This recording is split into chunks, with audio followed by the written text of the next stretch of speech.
heartfelt giving, passion. But what we say about, okay, now we're going into something very, very, very important. So let's just conclude this point. Hashem says, I'm revealing to you something that you don't know. Avram didn't know it, Yaacov didn't know, Yitzchak didn't know it, you know it, and eventually Moshe will figure it out. I'll tell Moshe later, which is the name Yud Kei Vav Kei. Hashem has a special love for the Jewish people because they have a special neshama of goodness, a Be'er Sheva neshama. You understand? Gutzkeit. What does that mean? What does that mean? Now, I have mentioned to you on previous occasion that in Gan Eden, all right, the Gemara says in Shabbos, and Rashi says it explicitly, that the Nachash not only influenced Chava to eat from the Eitz Hadas Tov Ra, but he was with her. And she admits, Hanachash Hishiani, he, seduced me. And what happened, Meshech Chochmah explains, is that at that moment, the essence of man changed. From what? Originally, human beings had on their barometer good and evil with utter clarity. They didn't have a Yetzer Hara to do evil, but they could recognize what is good and what is evil, and easily choose what? The good. It's like one of these Lahavdil superheroes that go around doing good, saving the world. It was Emerson Shecker.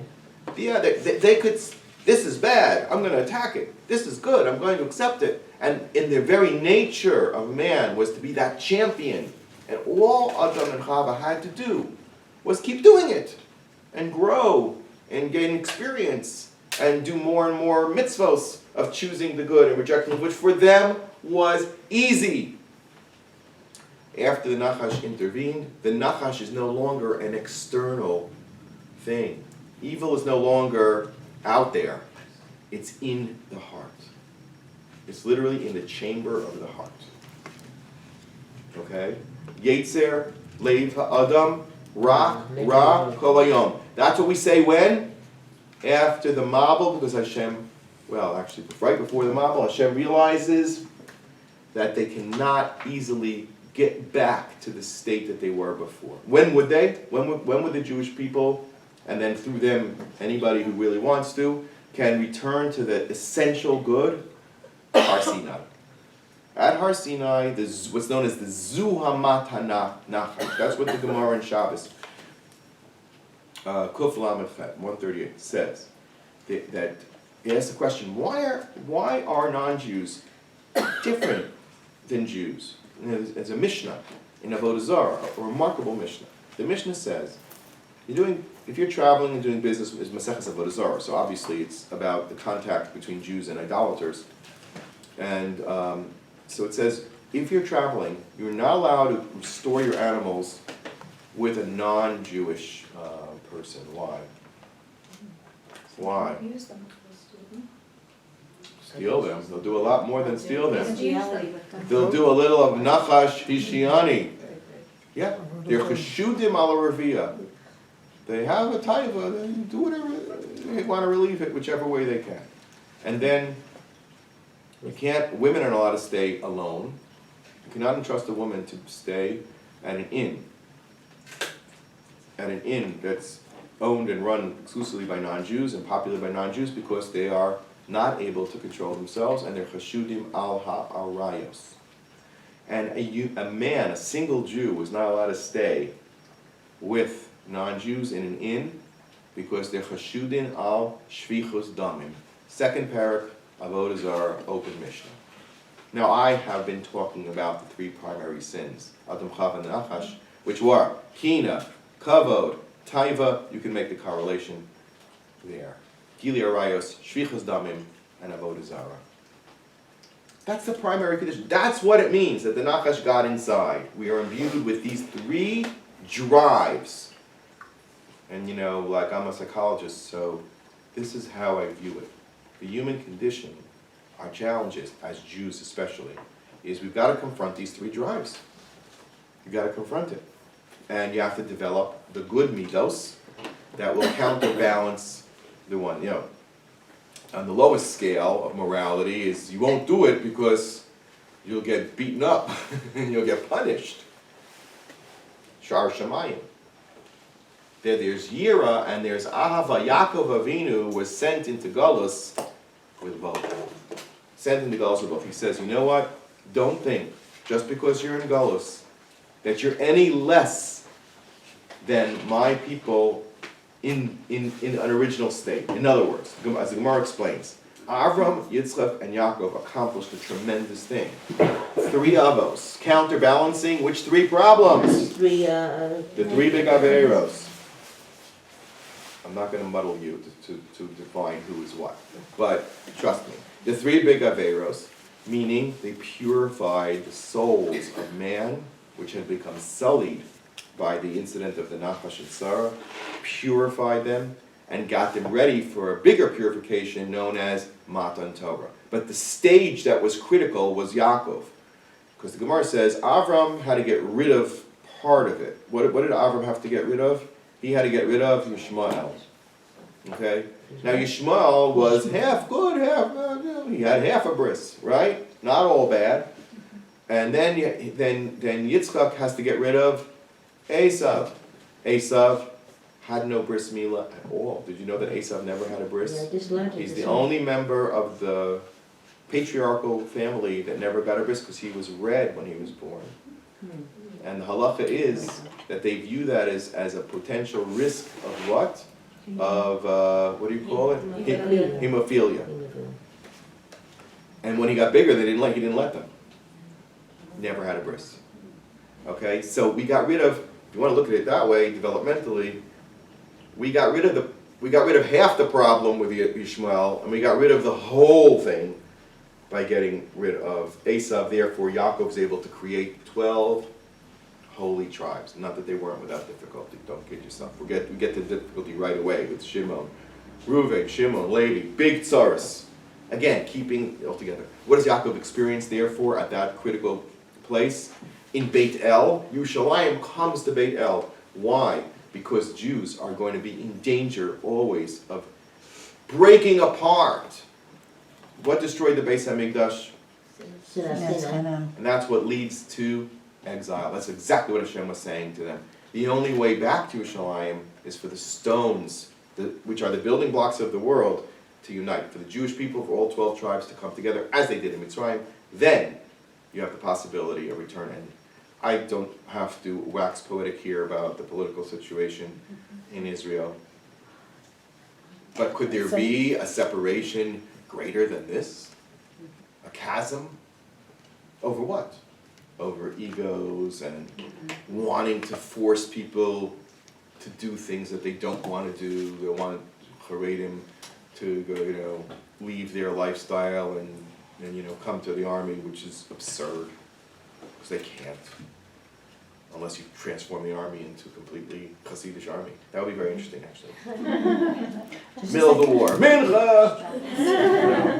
It's not true. But why? So excuse me. Why did Jerusalem have to come to Bethel, though? Why? Because that's what you can accomplish in Galus. If you want to make, the ladder, by definition, you go up and down. The 4 Golios were what Yaakov saw. Now I'm gonna read you just from the Balatur to round out this thing. Why Yerushalayim? Yerushalayim goes there because any place that a Jew lives and settles and lives a kosher, holy life is a little bit of Yerushalayim. Where Megillah says, in the end of days, all the holy Batei Medrash, all the synagogues and shuls and Chutz La'aretz are like embassies of the land of Israel, and they'll be reincorporated into Eretz Yisrael. So Yaakov was taught, isn't that an amazing, powerful message? Don't think, Yaakov, that you're going to go out to Chutz La'aretz and you're disconnected from everything. It's true, you're not going to have the same malachim. It's true. But you can take Yerushalayim with you.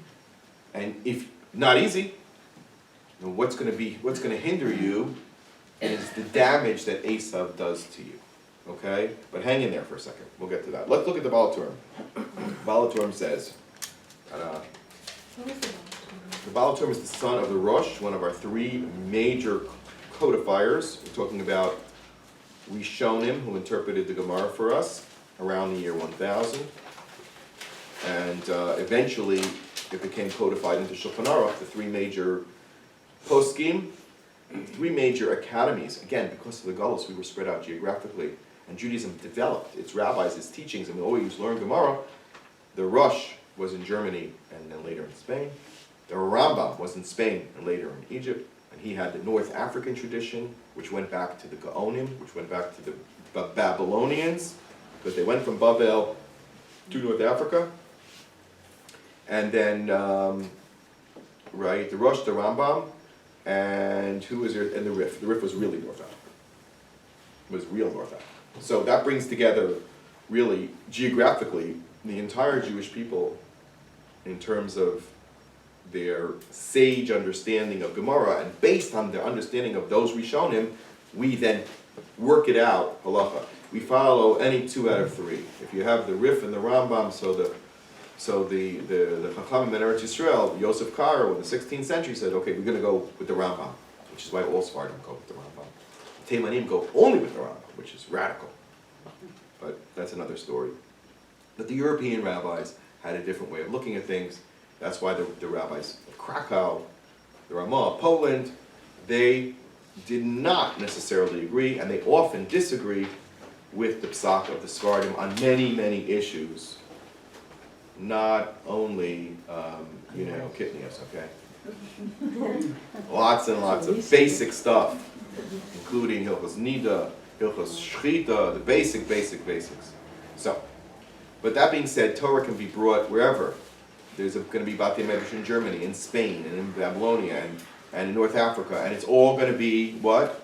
Have Kedushas Yerushalayim. But it's not permanent. It's there until what? It returns. So the ladder never really goes out of Eretz Yisrael, does it? To show Yaacov that you'll never really, what you'll get to is the break point, Beit El, the break point. Jews will break up and be all over the place, but we never really lose our connection. They'll break into many stones, but we really ultimately can reassemble and must reassemble into one stone from which we'll pour the oil, and that place is going to be called the Beit HaMikdash. And the picture of Yaakov Avinu supervising his 12 sons, like he did when he blessed them at the end of his life, and then when they carried his beer, B-I-E-R, to fulfill the promised burial. Okay, that's the invention. Now you understand why Yaakov Avinu was given this incredible vision. He says there's two elements here. Don't worry about the Gullus. You will survive. You will survive it. It will end. And the second thing is that there's going to be a lot of dinim. Zushar Shamayim. There'll be dinim along the way. There'll be terrible judgments and difficult things and painful things. Arba Ma'os Shana. You're going to have to conquer the 400 soldiers of Esav, which represent Gullus. Now Hashem does Rachamim, and he lowered it from 400 to how many years? To 210. Baal HaTurim adds, Hine Sulam is Gematria Vikates.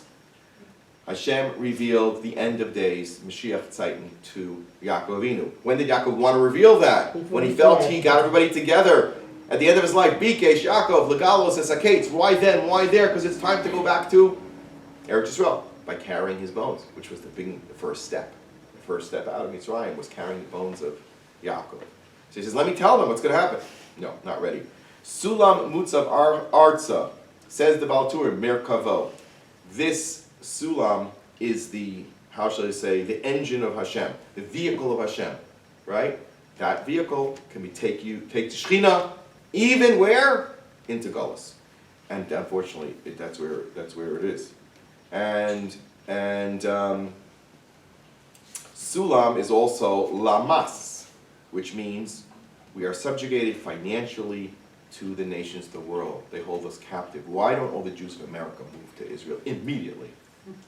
What? They want AOC to be their president? Ocasio-Cortez, who has the historical knowledge of -0. -0. She doesn't know anything about things that happened 50 years ago, let alone 2,000 years ago, or 3,000 years ago. So what are you sticking around for? It's all about the Benjamins. $100 bills. If you have cases and cases, she's right. Notice the name. Well, it's all about the Benjamins.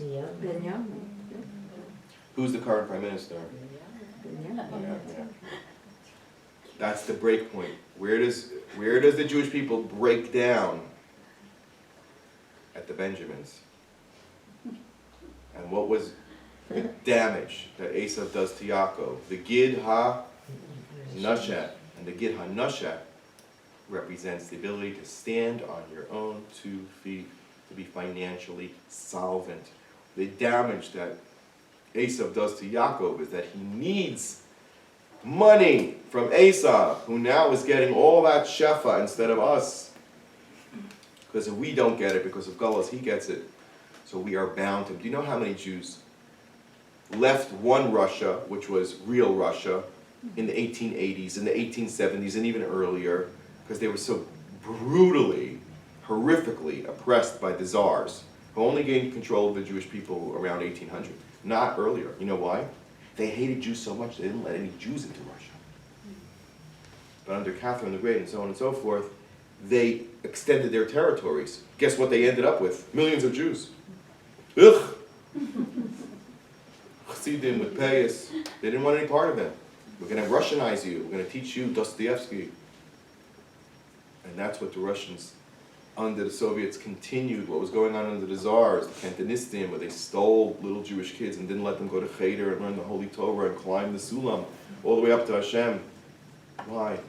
So we ran away from them. And which goals do we go to? America. What happened in America? Do you know what exactly happened in America? I will tell you what happened in America. Where did all the Jews go? All of them, and some went to different parts of the country, and they got lost over there, because in Omaha you're not going to stay from, and not in anywhere. So the place where they could have stayed from, where they all came, 1 million of them at the very beginning, was where?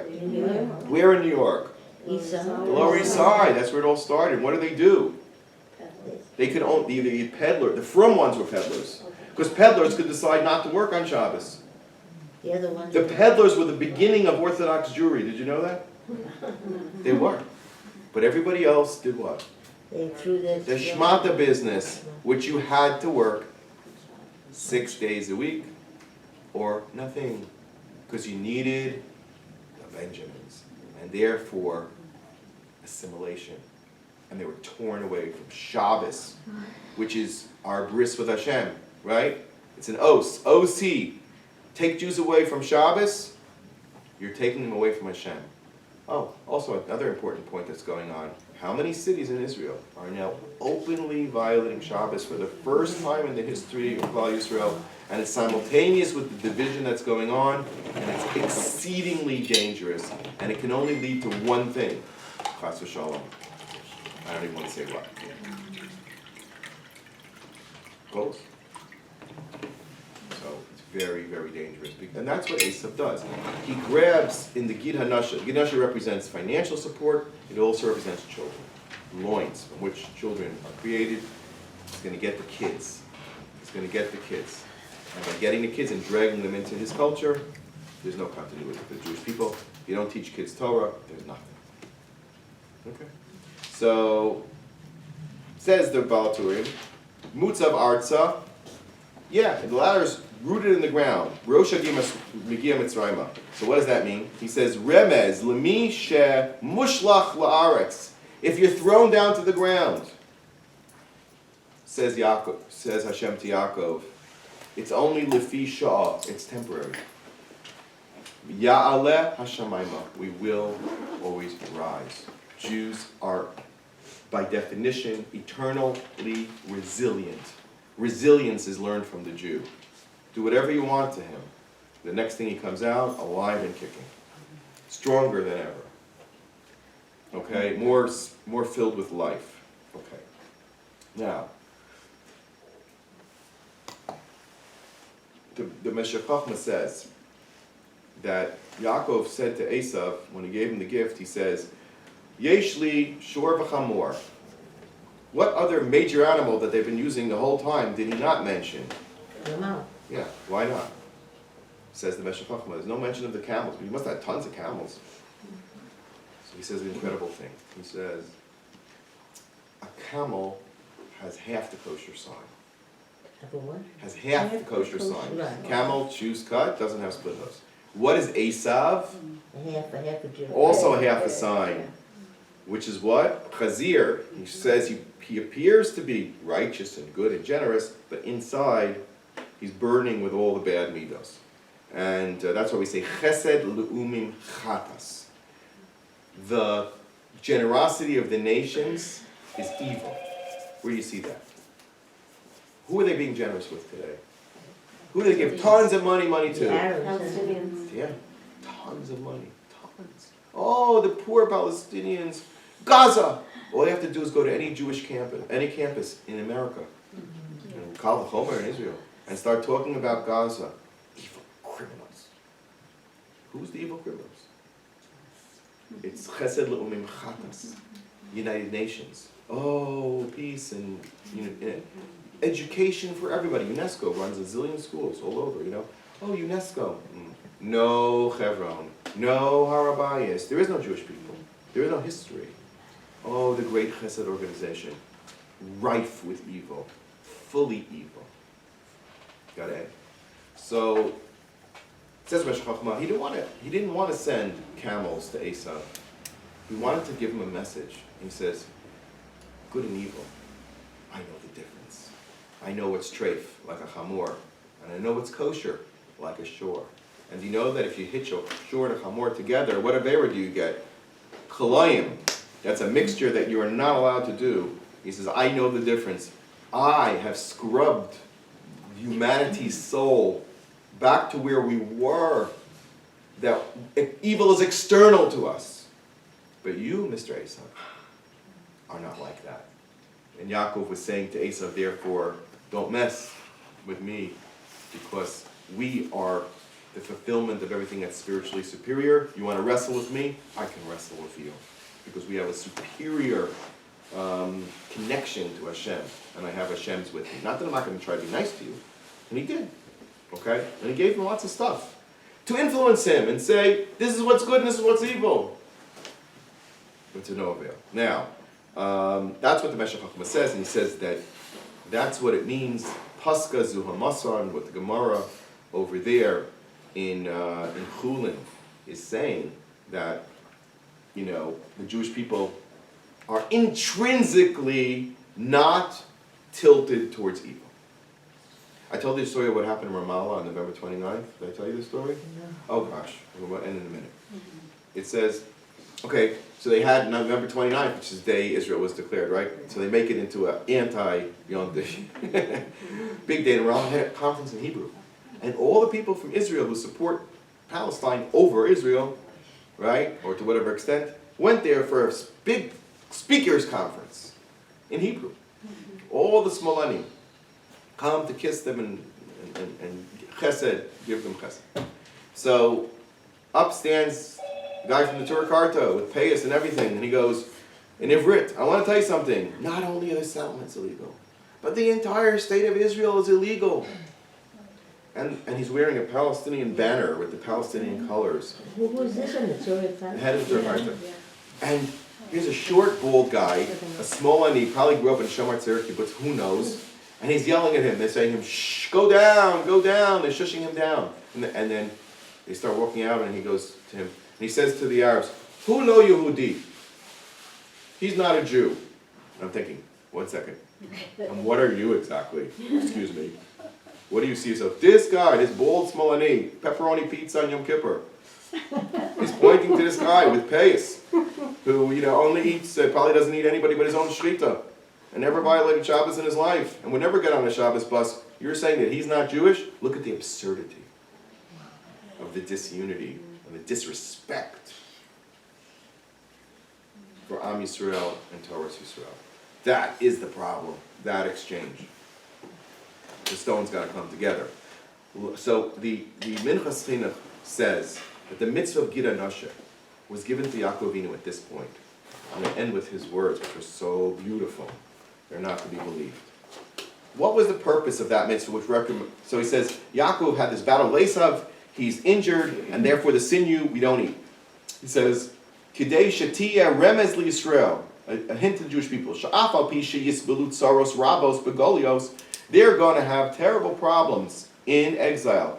Miyad ha'amim u'miyad b'nei Esav, especially from Esav, because he was the longest. He went up the ladder the highest and never came down.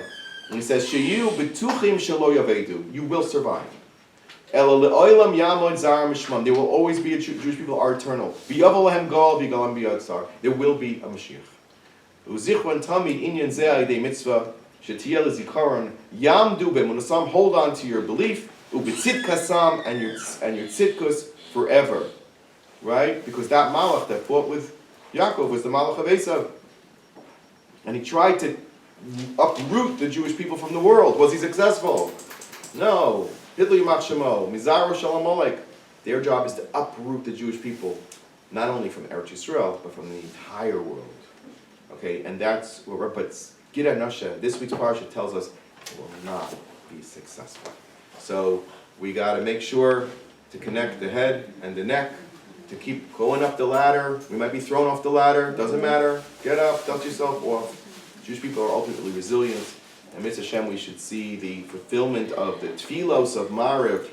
You know when we do the tefillah of Mariv, you said it. Chatzos, we say Tikkun Chatzos.